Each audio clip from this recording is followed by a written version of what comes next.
আমিন। দয়াল নবী আমার জাগ্রত হইয়া বসে গেলেন, বলে আখি জিবরিল, কি ব্যাপার আমার বাড়ি, আমার কদমে কেন তুমি, আমার কদমে চুমা খাও কেন তুমি?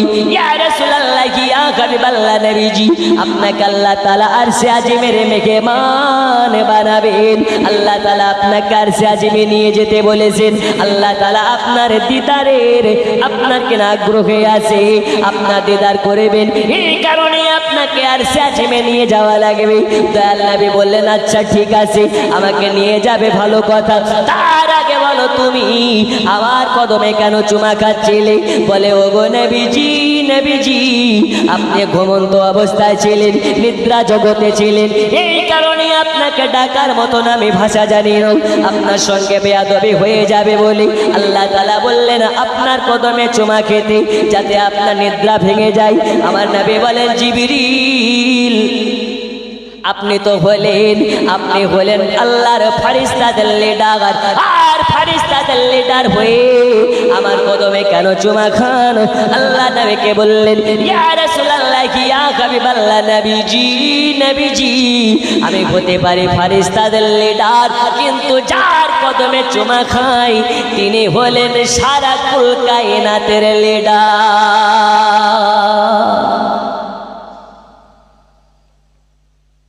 এজন্য আজ আমি ধন্য হয়ে গেলাম। নবী গো, আপনার কদমে চুমা খেয়ে আমি জিবরিল আমার মনের স্বাদ মিটে গেছে। জোরে বলুন সুবহানাল্লাহ, আর একটু জোরে সুবহানাল্লাহ। আল্লাহ আমাদের সকলকে মদিনা গিয়ে নবীর মাজার শরীফে চুমু খাওয়ার তৌফিক আতা করুন। বন্ধু আমার, সোনা মানিকেরা, শুধু তাই নয়, আল্লাহর নবী সাল্লাল্লাহু আলাইহি ওয়াসাল্লাম বলে, আখি জিবরিল আমি তো আরশে আজিমে যে যাব না, আমি আমার উম্মতকে ছেড়ে কোথাও যেতে চাই না। আল্লাহ পাক আল্লাহ তাআলা নবীকে নিয়ে যেতে বলেছেন। জিবরিল আমিন বলেন, ইয়া রাসূলুল্লাহ, ইয়া হাবিবাল্লাহ নবীজি আপনাকে আল্লাহ তাআলা নিয়ে যেতে বলেছেন। আরশে আজিমে নিয়ে যাওয়ার পরে আল্লাহ আপনাকে দেখা দেবেন, আল্লাহ আপনাকে দিদার দেবেন। যে আল্লাহর সঙ্গে দিদার করার জন্য আল্লাহর একজন পয়গম্বর হযরতে মুসা কালিমুল্লাহ কতই না আবেদন করেছেন, কতই না আপিল করেছেন, আল্লাহ তাকে দেখা দেয়নি। আর আপনি বিনা আপিলে আল্লাহর দিদার পাচ্ছেন। নবীজি আপনি কেন যাবেন না? ওই সময় নবী আমার বলেছিলেন, ওগো জিবরিল কান খুলে শুনে নাও, আমার গুনাহগার উম্মতকে রেখে, আমার গুনাহগার উম্মতকে রেখে, আমার গুনাহগার উম্মতকে রেখে কোথাও যাওয়ার জন্য আমার মন লাগে না। ওগো জিবরিল, আরশে আজিম তো অনেক দিনের রাস্তা, হাজার হাজার আপনার কিনা কিলোমিটার রাস্তা, হাজার হাজার বছরের রাস্তা, আমি আমার গুনাহগার উম্মতিকে ছেড়ে কেমনে যাই বলো, কেমনে যাই বলো? আমার আল্লাহ পাক আল্লাহ তাআলা বলে, জিবরিল আমার দোস্ত হাবিবুল্লাহকে জানিয়ে দাও, আমার দোস্ত রাসূলুল্লাহকে জানিয়ে দাও, আমার দোস্ত হাবিবুল্লাহ আরশে আজিমে আসা পর্যন্ত যত সময় যাবে, যা পর্যন্ত যত সময় যাবে, আমার সঙ্গে দিদার অবস্থাতে যত সময় যাবে, এই সময়ে যতটা আপনার কিনা সময় কেটে যাবে, এই সময়ের মধ্যে আমার দোস্ত হাবিবুল্লাহ একজনের আপনার কিনা উম্মতের গুনাহ লেখা হবে না, গুনাহ লেখা হবে না, লেখা হবে না। কিন্তু তারা যদি সবের কাজ করে, সব খানা তুলে দেওয়া হবে, কিন্তু গুনাহ লেখা হবে না। আল্লাহ নবী বললেন, আচ্ছা ঠিক আছে, আমি আল্লাহ দিদারে যাওয়ার জন্য রাজি। এবার আল্লাহর হাবিব সাল্লাল্লাহু আলাইহি ওয়াসাল্লাম ওযু বানিয়ে চলে আসলেন। আপনার ওযু বানিয়ে আসার পরে জিবরিল আমিনকে বলে, জিবরিল চলো আমাকে নিয়ে যাবে, কেমনে নিয়ে চলো?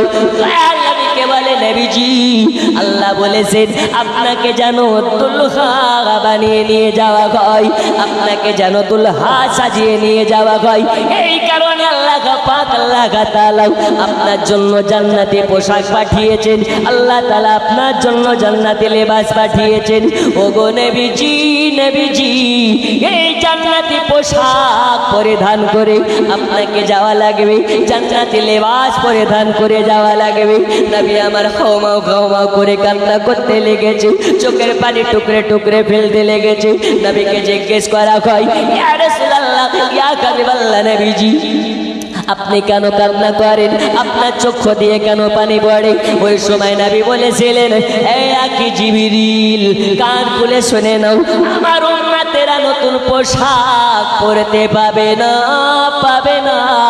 আমার উম্মতেরা জান্নাতি পোশাক পরতে পাবে না। আর আমি নবী হয়ে ওই জান্নাতি পোশাক কেমনে পরি? আমার আল্লাহ বলে, জিবরিল জানিয়ে দাও আমার দোস্তকে, জানিয়ে দাও আমার নবীকে, যার অন্তরে যারা পরিমাণ মুস্তাফার মোহাব্বত থাকবে, যার অন্তরে রাসূলুল্লাহর মোহাব্বত থাকবে, আমি আল্লাহ তাকে এই রকম জান্নাতি পোশাক পরাবো।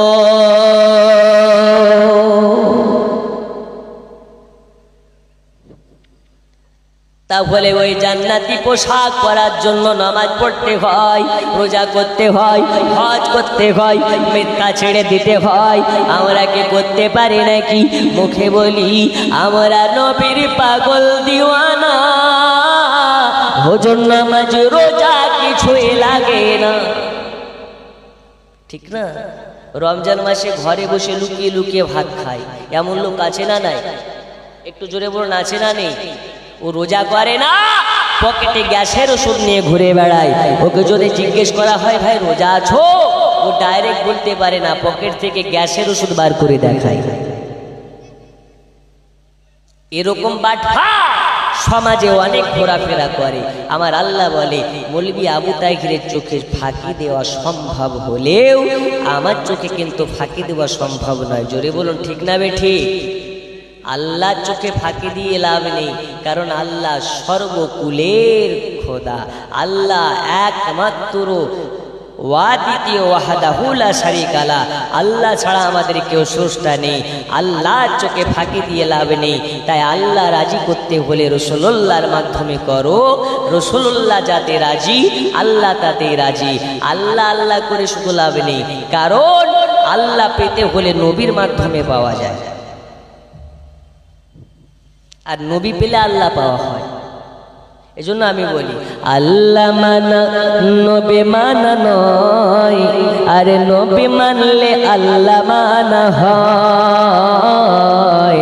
আল্লাহ মানা নবী মানা নয়, আরে নবী মানলে আল্লাহ মানা হয়। এ কথা তো আবু তাহিরের নয়, এ কথা তো কোরআনেতে কয়। আল্লাহ মানা নবী মানা নয়, আরে নবী মানলে আল্লাহ মানা হয়। জোরে বলুন, আর একটু জোরে আমার সাথে পড়ুন, আল্লাহ মানা নবী। আরো জোরে, আল্লাহ মানা নবী মানা নয়, আরে নবী মানলে, আরো জোরে, নবী মানলে আল্লাহ মানা, আরে আল্লাহ মানা নবী মানা নয়, নবী মানলে, আরো জোরে, নবী মানলে আল্লাহ মানা। জি, নবী মানলে আল্লাহ মানা। এ কথা তো আবু তাহিরের নয়, এ কথা তো কোরআনেতে কয়। আল্লাহ মানা নবী মানা নয়, আর নবী মানলে আল্লাহ মানা হয়। আল্লাহ মানা নবী মানা নয়, নবী মানলে আল্লাহ মানা হয়। জোরে কোন সুবহানাল্লাহ।